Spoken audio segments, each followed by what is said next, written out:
Guys, meron po sa akin nagpapagawa ngayon ng isang lagare, gustong magiging dalawa.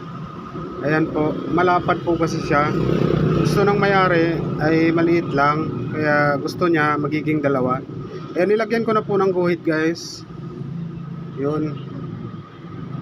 Tara guys, papakita ko po sa inyo kung paano ko po gawin.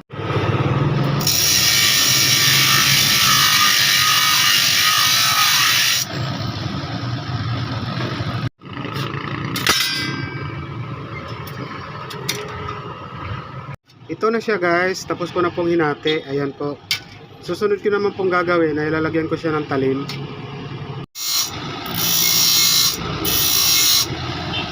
Maliliit lang ang talim ito guys, pang plywood lang daw po ito.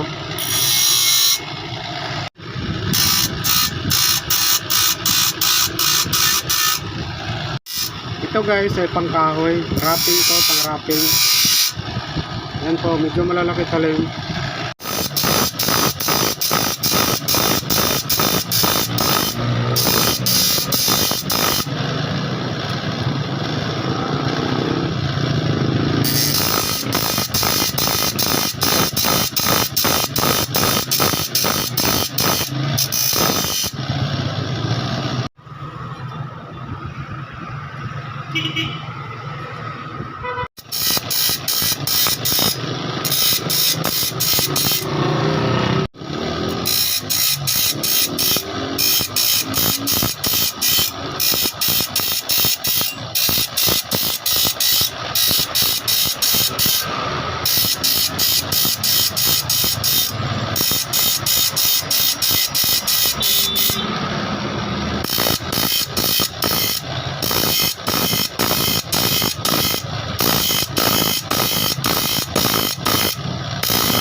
Ito na po siya guys, tapos ko na pong ginawa. Ayan po. Bali kanina pa ay ganito po yun. Ayan, ngayon tapos ko na ginawa. Ito pong isa ay pang plywood, finishing po siya. Ito naman pong isa ay pang kahoy, malalaki ang talim. Mas gustong gusto po to ng mga karpintero ngayon, gawa nung kahit malayo yung trabaho nila, may ilalagay nila sa bag.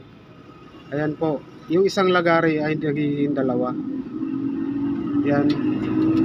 Thank you guys, thank you for watching. Sana nagustuhan nyo. Paki-like, follow, and share na rin po. Bye bye.